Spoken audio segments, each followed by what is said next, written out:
Nós vamos falar de todos os órgãos da barriga, de todas as lesões traumáticas que tem. O que é importante vocês levarem para casa hoje, já começando pelo contrário, é fígado, baço e rim. É o que vocês mais vão usar, tá? Porque são em ordem de frequência os mais acometidos. Então vamos ver isso. Então quando a gente fala de trauma, é interessante ver o nosso cenário, assim, que a nossa vida do radiologista complicou, né? Hoje, a gente tinha, em média, 100 imagens para analisar de um trauma, né? Hoje, em média, um exame de abdômen faz 630 imagens do abdômen. Então, a gente tem, geralmente, a análise é bem complicada desses casos, né? E a resposta tem que ser cada vez mais precisa, de pequenas lesões e cada vez mais rápida. Então, os exames de imagem se tornaram uma das ferramentas mais importantes na tomada de decisão do emergencista. Por isso, não é infrequente a gente identificar hoje, vocês devem ter visto nas séries americanas, e talvez seja a realidade de alguns hospitais de Manaus, o exame de ultrassonografia na beira de leito, né? Então, isso é muito importante na beira do emergencista fazer o que a gente chama de POCUS, que é o ultrassom focado para trauma abdominal, né? Para ver se tem líquido dentro da cavidade abdominal ou não. Os exames de emergência aumentaram muito, né? Quando a gente fala de Brasil, nós estamos falando de 1,5 milhão de acidentes por ano. Então, isso é um número muito significativo, infelizmente, né? E 10% dos óbitos são causados por quê? Por lesões abdominais, que é o que a gente vai tratar hoje. A gente sabe que os traumas raquimedulares, como de coluna vertebral, e os traumas encefálicos causam mais morte, né? 45% dos pacientes com lesões cavitárias podem apresentar quadros clínicos laboratoriais, ou seja, lesões grandes na cavidade abdominal. E a laparotomia exploradora é negativa em 20% dos casos. Ela está sendo substituída, ela já foi substituída, né? A laparotomia exploradora e principalmente a lavagem peritoneal foram coisas que tendem não ocorrer mais tanto sem uma ultrassonografia prévia. O lavado peritoneal já talvez vocês nem vão ver, né? É uma coisa que é bastante em desuso. Você faz uma incisão abdominal no paciente com trauma e você injeta líquido na cavidade abdominal e você aspira o líquido para ver se ele sai tingido de sangue. É uma forma de você ver se teve um trauma abdominal contuso. Hoje, isso é desnecessário com o advento da ultrassonografia, porque você faz ultrassom e você vê líquido na cavidade abdominal, né? Ah, nos pacientes estáveis, a tomografia deve ser recomendada, tá? Os instáveis, por exemplo, paciente que está em beira de um choque abdominal, você primeiro tem que fazer os critérios de ATLS, né? Para você deixar ele estável, para depois fazer o exame de tomografia. A cada 3 minutos, aumenta em 1% a taxa de óbito em pacientes com sangramento ativo.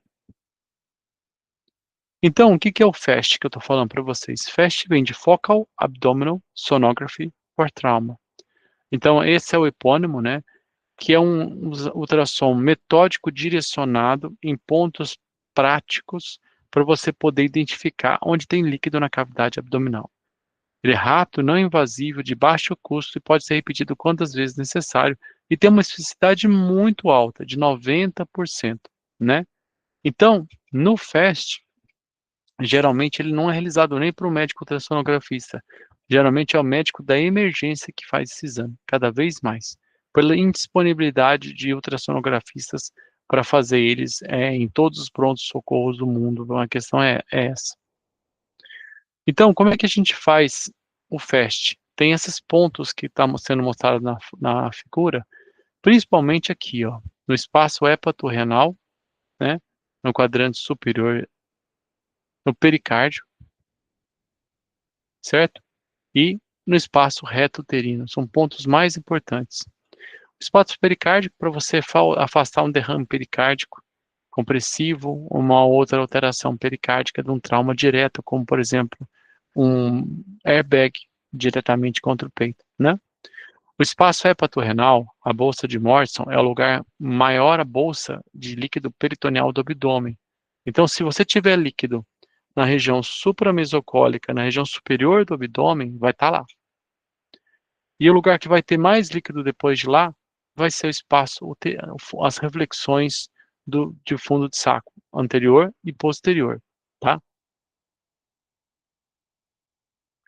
Então, você geralmente faz na posição chifoide, quadrante superior direito e esquerdo, esse é o FAST simplificado.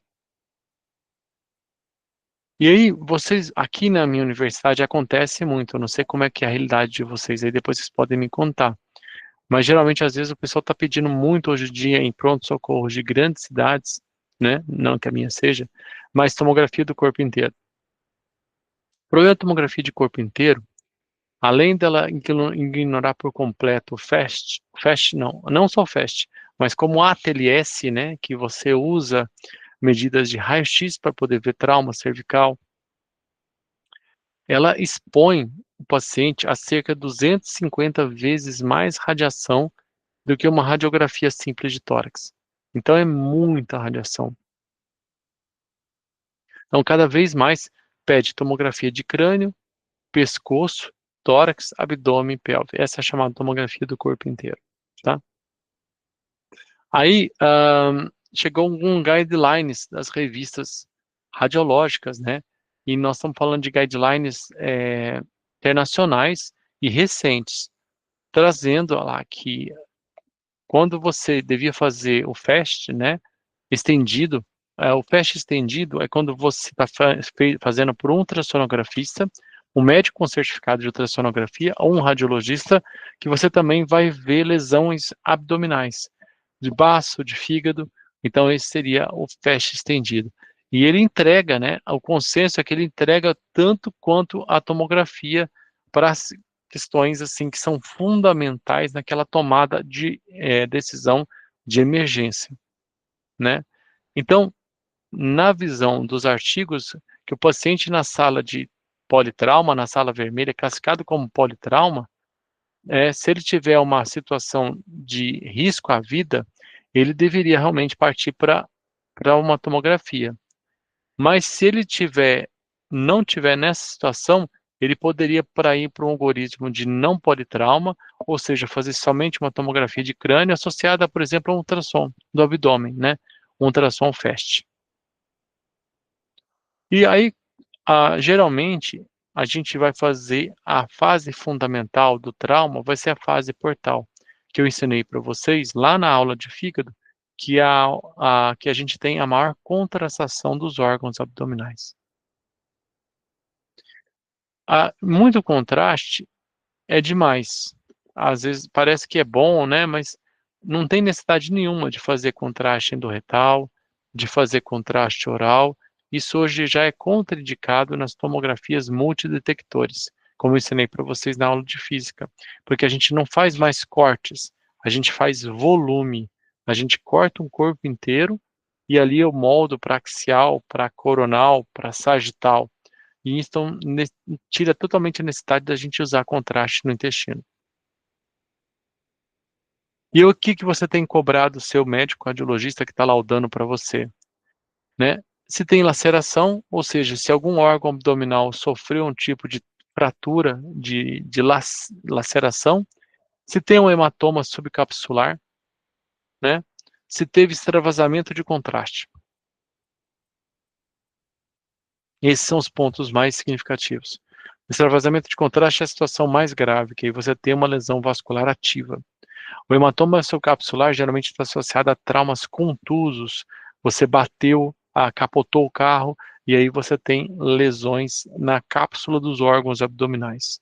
E a laceração é quando você tem um trauma perfurante. Então aqui, a laceração é essa faixa, né, de baixa densidade que atravessa um órgão traumatizado. Então vocês estão vendo aqui o fígado, como eu ensinei para vocês na aula de fígado, vocês estão vendo o baço. Estão vendo a CIT aqui ao redor do baço. Tem água para cá e tem água para cá. Ó.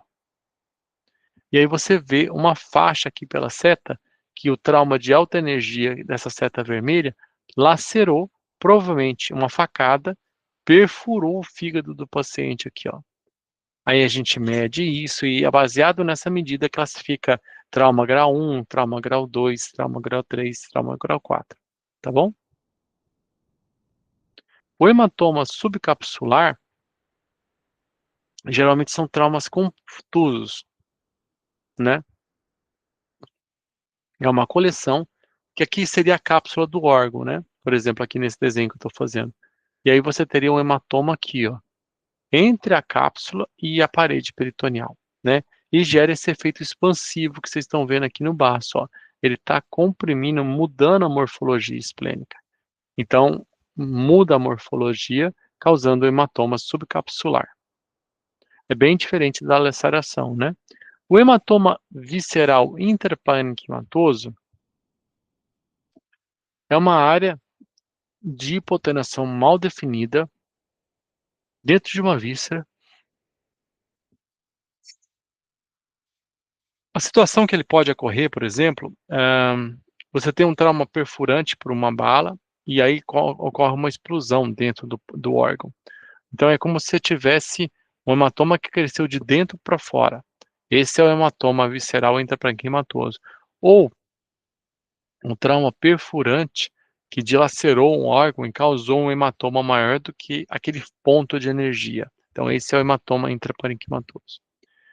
E as lacerações aqui, então a gente tem as lacerações como essa, ó, aqui, tá vendo? Atravessando o baço, né? E a gente pode chamar de fratura quando pega de um lado até o outro, ok? Então, se vier aqui e fazer isso aqui, é uma laceração. Mas se vier de cá até aqui, eu posso chamar de fratura. Entenderam? O hematoma, geralmente, são lesões arredondadas e hipotenuantes. Então, aqui a gente tem um hematoma, ó, intraparenquimatoso e capsular, ao mesmo tempo, aqui no baço. E o pior cenário é o extravasamento ativo de contraste. Então, aqui está os rins, rim direito, né? O rim esquerdo, a gente vê o pâncreas, a gente vê a cite, a gente vê o fígado, né? E o baço está totalmente destruído aqui, com várias lacerações, e a setinha azul está mostrando isso aqui, ó. É uma área de muito contraste. O que é isso? É o contraste sendo expelido para fora do baço. Passou o contraste na veia, provavelmente na artéria esplênica, e o contraste vazou para fora, mostrando até que tem um hematoma aqui ao redor do baço, ó. Então, esse é o extravasamento de contraste. Representa o quê? Representa lesão vascular no órgão cometido, tá? É uma conduta geralmente cirúrgica, né? Você tem contraste na fase arterial, saindo de forma volumosa nas fases mais tardias. Então, a cada 3 minutos de evolução, aumenta 1% da taxa de óbito, num caso como esse. Então, outro achado muito importante, pode falar, Júlia, se você quiser perguntar. Ah, os contraste extravasado faz mal, você está dizendo para o paciente, né? Olha, teoricamente faz, mas o cara está com uma laceração enorme no abdômen, contraste, ele só está contrastando o sangue que já está acontecendo lá, entendeu? Não é que ele causou a perfuração. O sangue tá caindo. Aí naquele momento o sangue passou colorido de contraste e você vê. Mas aquilo ali não faz tanto mal, porque já está cheio de sangue no peritônio. Qual seria a conduta nesse caso do contraste? No, A Jolia entendeu. A Luíse, nada, que isso. A conduta, nesse caso do contraste, eu não entendi sua pergunta, Luíse. Se você quiser formular ela um pouquinho maior, eu estou entendendo que a gente está falando do contraste extravasamento.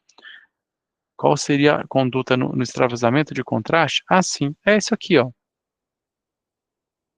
Então, nesse caso do extravasamento de contraste, Ah, alguns centros podem fazer embolização, se tiver fácil ali, mas geralmente a conduta é cirúrgica, é abrir a barriga do paciente e tirar o órgão, ou fazer algum tipo de sutura. Tem vários tipos de suturas cirúrgicas que podem ser feitas, desde colagem do órgão, tem uma coisa que pode ser feita, está num pequeno centro, que não tem uma complexidade cirúrgica muito centro, você abre a barriga do paciente, enfia um monte de compressa lá e segura o sangramento. Existe esse tipo de técnica cirúrgica, tem de retirada do órgão, aí varia de acordo com o tamanho do sangramento e qual órgão que nós estamos falando. O cirurgião vai tomar a decisão no momento, tá bom? Ahn, e aí, quando a gente olhar para o abdômen, Os hematomas, então, são característicos de lesões de alto impacto. Não. Por arma de fogo, não. Arma de fogo, hematomas intraparenquimatosos, né? Porque os hematomas subcapsulares são contusões. São, por exemplo, capotamento, espancamento, são lesões que não perfuram o abdômen. O hematoma intraparenquimatoso, sim, é um trauma que perfurou e ainda causou uma lesão térmica ou uma lesão maior ali dentro, entendeu? Maior que só a perfuração. Então você tem uma facada que perfura, mas você tem um projétil de arma de fogo que perfura e promove uma lesão térmica.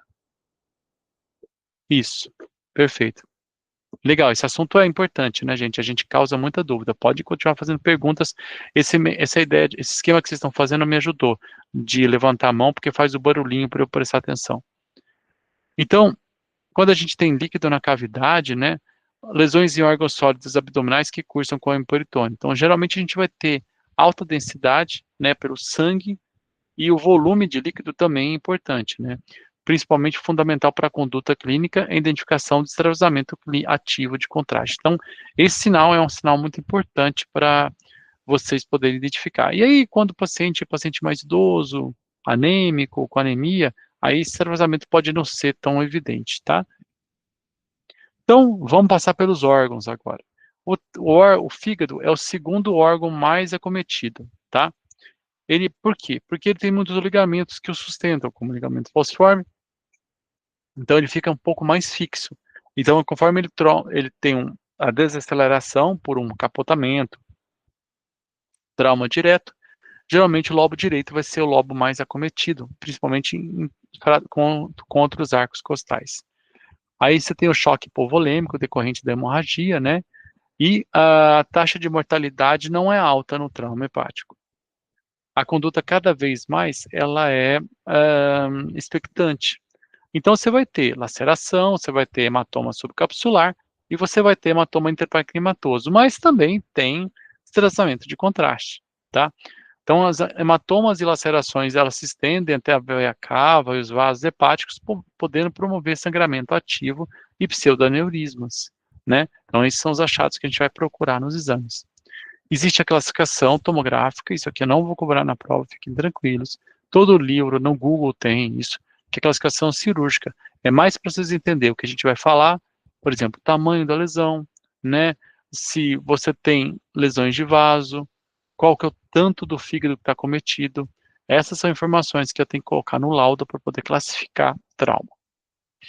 E todos são assim, né? Então, olha aqui tem o fígado, né? Vocês percebem que todo o lobo esquerdo está preservado, mas tem uma grande laceração do lobo direito. Olha, toda essa área aqui, ó, tá lacerada, né? Então, aqui teve uma desvascularização do lobo direito com extravasamento de contraste.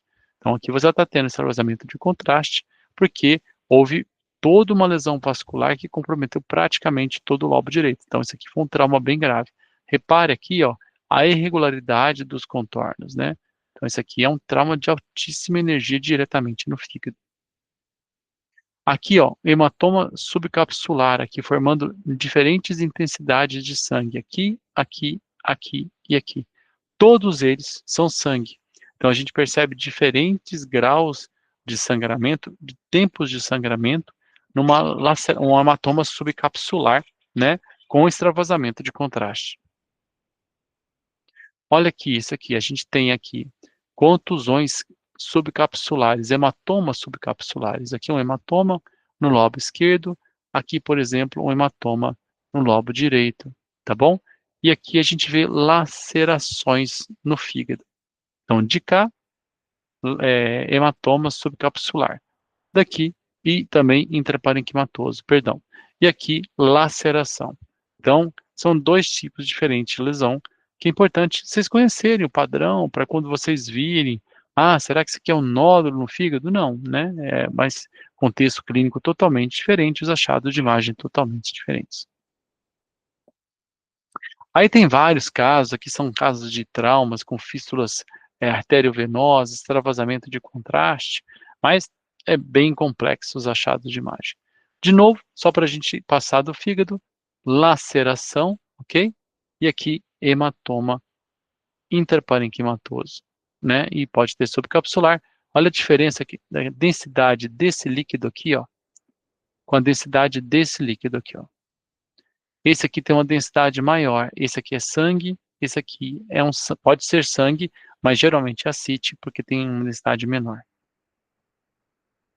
Tá? Às vezes não dá para diferenciar hemoperitônio de líquido na cavidade abdominal, se não tiver uma densidade aumentada, tá?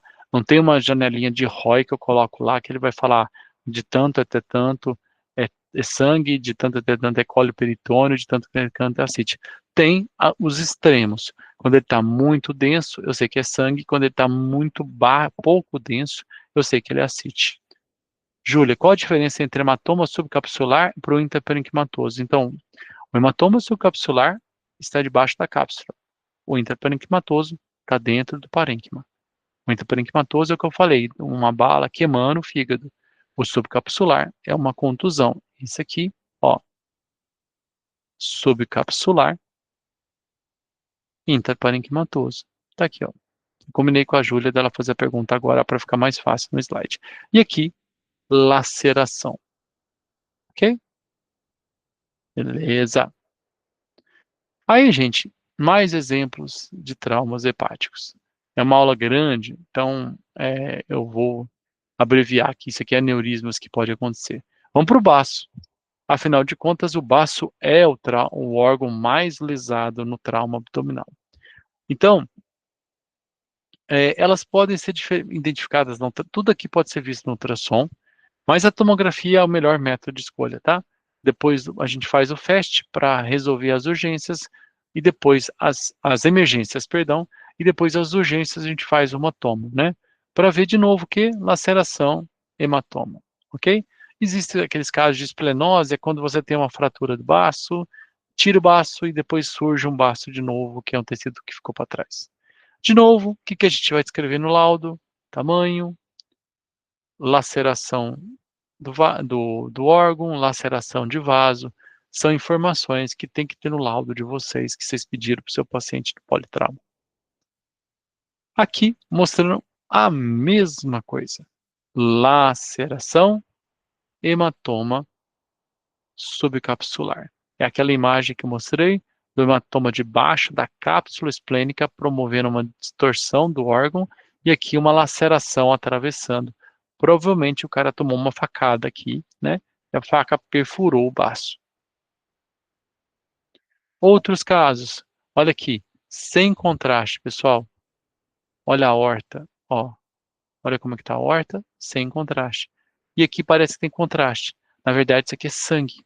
Então, porque o sangue tem maior densidade do que a água. Então, com a hora que eu injeto o contraste, fica assim, ó. Tá vendo? Então, esse aqui é um hematoma, né, intraparenquimatoso, junto com uma laceração, com um componente hemático evidente, né? Não é a descrição que a gente faz. Olha aqui de novo, essa aqui é uma fratura esplênica, ó. Olha como quebrou o órgão no meio aqui, ó. Tá vendo? Então, e aqui um hematoma subcapsular. Então, a repetição dos achados, só para vocês verem diferentes órgãos. O asterisco, o hematoma subcapsular, formando diferentes níveis de sangue, igualzinho eu mostrei alguns slides atrás no fígado para vocês. Olha aqui, ó, uma intensidade de sangue, outra intensidade de sangue, outra intensidade de sangue. Ok? É o sangue fazendo degradação da hemoglobina. São sangues com tempos diferentes de idade, né? De minutos de diferença. Aí isso aqui é a tal da esplenose, aí você tirou o baço, operou o baço e alguns anos depois apareceu um nódulo que parece um baço, que às vezes pode ser, a pessoa achar que é um tumor, chama esplenose. Ficou algumas células de baço para trás e elas promovem uma hipertrofia, regeneram e crescem no formato de um baço. Tranquilo, isso aqui tem muita discussão de caso, desafio de caso, pode até ter esplenose até na pelve. Eu ganhei um prêmio uma vez, um iPod. Olha como quando eu tinha cabelo preto por causa de um caso desse da pelve. Então, aqui de novo, sem contraste, sangue na cavidade, que eu queria que você levasse do baço, aqui o hematoma. Pâncreas. Pâncreas, mais raro, bem mais raro. Pâncreas tem que tomar um belo de um coice do cavalo, bem no meio do peito, assim, ou uma criança, um adolescente, um desses que vai fazer mountain bike, e aí cai no mata-burro com a moto, e aí bate ali o guidão diretamente no meio do peito aqui, né? No meio do abdômen, né? Para poder fazer. O trauma tem que ser de altíssima energia no meio do abdômen. Então, vocês estão vendo aqui o pâncreas e a gente vê uma área aqui, ó. Ah, poderia ser uma área de necrose de uma pancreatite, professor, porque a imagem é parecida? Sim, sim. Mas pancreatite vai ter líquido ao redor do pâncreas, no trauma também. Mas pancreatite vai ter derrame pleural, no trauma também. Mas a história da pancreatite é totalmente diferente de história de trauma, ok? Então, a imagem sozinha faz diagnóstico? Faz. Tem alguns sinais sutis que eu consigo diferenciar trauma de pancreatite. Além, para ter uma energia dessa no pâncreas, vocês entendem que a parede abdominal vai estar lacerada também, porque o negócio não brota no meio do pâncreas, tem um trauma que sai de fora para dentro. Na pancreatite não vai ter, aí eu consigo diferenciar um trauma de uma pancreatite, tá? Então, a gente tem as lesões superficiais e profundas, se pega mais da metade ou dá menos da metade da espessura do parênquima. Também, aqui, a classificação é mais simples, a lesão é mais rara, então a gente vai poder ver a lesão, se tem lesão principalmente do ducto pancreático ou não, porque isso vai promover fístulas, vai promover pseudocistos, que se complicam mais. Então aqui, ó, por exemplo, aqui a gente tem um trauma perfurante. O paciente tomou uma facada que separou o pâncreas dele, a cauda do pâncreas em duas. E a gente percebe ascite aqui. A gente percebe líquido aqui retroperitoneal. Isso é um paciente que provavelmente vai desenvolver uma fístula pancreática. Vias biliares, raríssimo, lesão de colédoco. A gente vai ver a vesícula colapsada, a gente pode ter alguma lesão do colédoco, aí vai ser avulsão de vesícula, laceração das vias biliares, colo peritônio, coisas raras, gente, mas aí realmente vai estar limitado à região aqui da vesícula biliar, coleções líquidas, e é muito, muito, muito raro. Então, vamos passar para frente. Alças intestinais, bem mais frequente. Mesentério, frequente. Vocês estão vendo um caso de trauma abdominal. Eu vejo isso muito com os internos da medicina, sexta-feira agora e amanhã cedo eu vou ver. O paciente chega, não tem nenhuma lesão abdominal de víscera, mas tem sangue na cavidade abdominal. Tem um pouquinho de líquido. Geralmente é lesão de mesentério. Então, um monte de vasinho que está segurando ali as alças intestinais, elas podem sofrer algum tipo de lesão. A bala passou ali, lesou alguns vasinhos, ou um capotamento, uma desaceleração com alta energia, lesa o meso, lesa aquele tecido de sustentação do intestino, e aí você vai ver líquido na cavidade abdominal. Se você lesar a alça, você vai ter pneumo peritônio, porque vai perfurar a alça, né? Aí é bem diferente. Então, 5% dos casos de trauma abdominal, a gente geralmente vai lesar mais o intestino delgado, né? Seria o mais comum. Nós vamos procurar pneumo peritônio, nós vamos procurar sangue na parede da alça, né? E nós vamos procurar principalmente densificação da gordura ao redor da alça acometida. São as causas mais frequentes, né? Então aqui, por exemplo, eu olho para essa imagem e eu vejo o ar. Isso aqui é ar dentro do intestino. E o A minúsculo é ar fora do intestino. Isso aqui é um pneumo peritônio. É um pneumo peritônio. Então está tudo aqui. Esse asterisco está mostrando para vocês ar fora das alças de intestino. Isso aqui é uma alça. Isso aqui é uma alça. Isso aqui é uma alça. E o ar está onde? Na porção anterior, por causa do decúbito. Então, pneumo peritônio. Aqui, uma alça bem espessada, parece aquela rosquinha do donut, por isso que eu falei que aquele sinal não era patognomônico, era sim dentro do contexto do abdômen agudo isquêmico, aqui uma alça espessada, porém, quando eu molho essa alça, estico ela, o espessamento dela estica também num corte diferente do abdômen, eu vejo um segmento todo de alça estendido, e aí eu tenho outros achados que são secundários a trauma. Aqui, a alça descendo aqui, gente, ó, do lado esquerdo, cólon descendente, e todo mundo consegue ver o arzinho saindo aqui, ó, fazendo, né? Parece coisa de desenho animado. Isso aqui é um pneumo peritônio, tá? Secundário a uma lesão intestinal do cólon esquerdo. A parede, geralmente a lesão é bem delimitada, como essa que vocês estão vendo aqui no asterisco, ó. Então aqui a pele, aqui é o subcutâneo, esse aqui é o reto abdominal, esse aqui são os músculos oblíquos interno, oblíquo externo, transverso do abdômen, e a gente vê uma coleção aqui, ó. Tá vendo? É um trauma na parede abdominal. Geralmente, batimento, bate direto, bateu com uma quina, paciente com alteração de coagulação, uma facada mais superficial, geralmente causa esse tipo de lesão. Olha aqui, ó, um hematoma na parede abdominal, né? Esse aqui é o reto abdominal. E a gente vê o hematoma aqui. Quando a gente olha no ultrassom, a gente vê uma coleção de líquido bem superficial entre o tecido subcutâneo e aqui a cavidade abdominal aqui embaixo, né?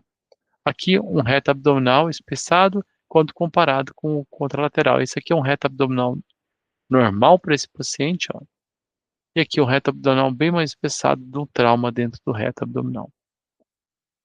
Diafragma pode lesar, e aí forma um buraco, que as alças sobem para o pulmão, pode acontecer bastante, igual eu estou vendo aqui, a alça do colo esquerdo subiu por um buraco, e aí é uma hérnia, né? Que você tem hérnia pós-traumática, geralmente de lesões do diafragma. Então, geralmente vai ocorrer em acidente automobilístico, né? Pode causar esse tipo de lesão. Aqui. Olha que coisa mais estranha isso aqui, né? Opa, segura. A Siri está bem animada hoje. A gente vê uma grande parte de estruturas abdominais saindo para fora em hérnias. Olha aqui o diafragma. E aqui, ó, subiu tudo isso aqui para o tórax. Uma hérnia diafragmática. Mais casos, olha aqui, subiu tudo isso aqui para o tórax. Aí, para a gente encerrar, antes de ver só um pouquinho mais de rim, tem esse complexo que eles falam de complexo de hipoperfusão. Esse aqui é o paciente com choque. Eu quero que vocês gravem isso aqui, ó. Achatamento de veias e veia renal colapsada. Então, quando você vê essa descrição, significa que o paciente precisa de volume, né? Precisa de soro, porque o paciente está entrando em choque. Redução de calibre da aorta, realce alterado dos rins e dos adrenais não é tão comum. Mas esse sinal da veia cava, que era assim, e de repente ela aparece assim para vocês, ó, ou foi descrito assim no achado, isso é um sinal de choque. Para a gente fechar agora com chave de ouro, trauma do rim, os desenhos são mais fáceis de ver. Vocês percebem que o que é importante dizer, se o hematoma teve uma laceração, então esse aqui é só um hematomazinho de um trauma, porque o rim é retroperitoneal, ele tem toda a gordura ao redor dele para proteger ele. Então o trauma tem que perfurar bastante para causar uma perfuração significativa.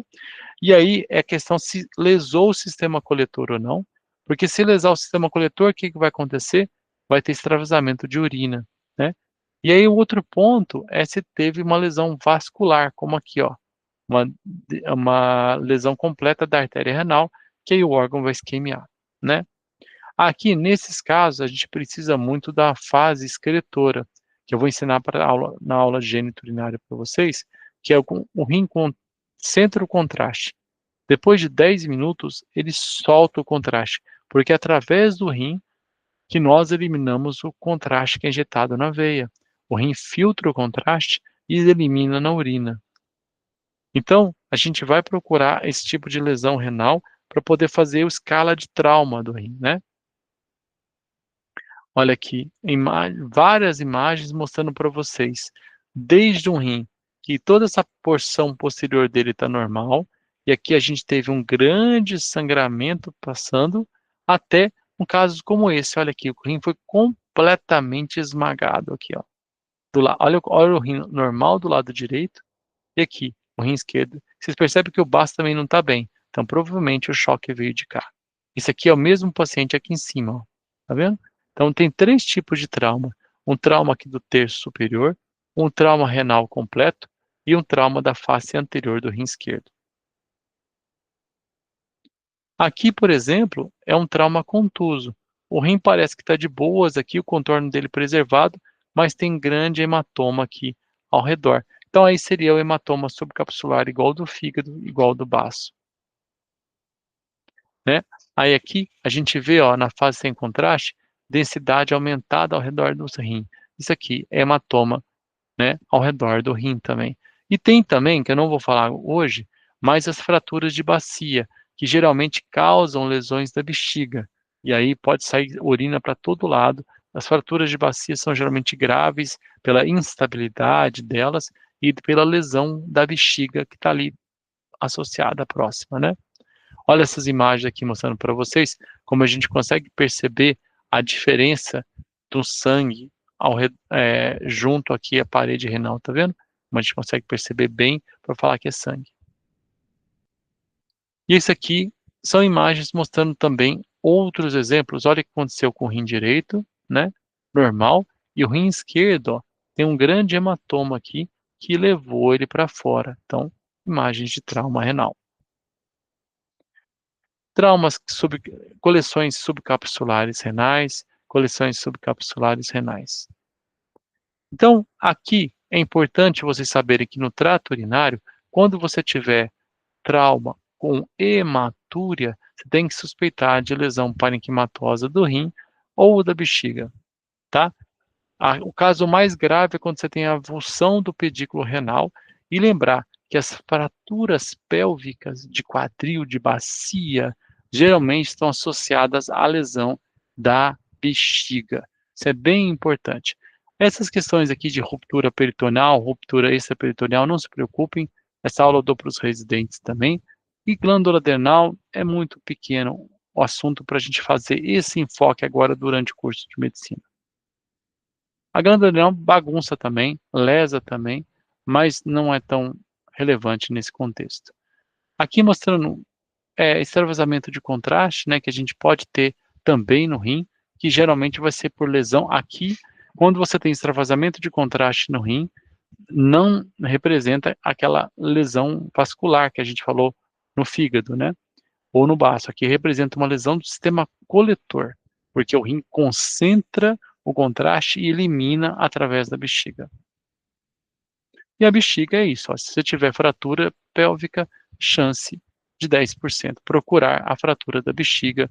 E a gente vê aqui, por exemplo, ó, a bexiga, isso aqui é uma sondinha vesical e todo o contraste saindo para fora da bexiga. Todo o contraste saindo para fora da bexiga, lesão esplênica, geralmente associada à fratura de bacia.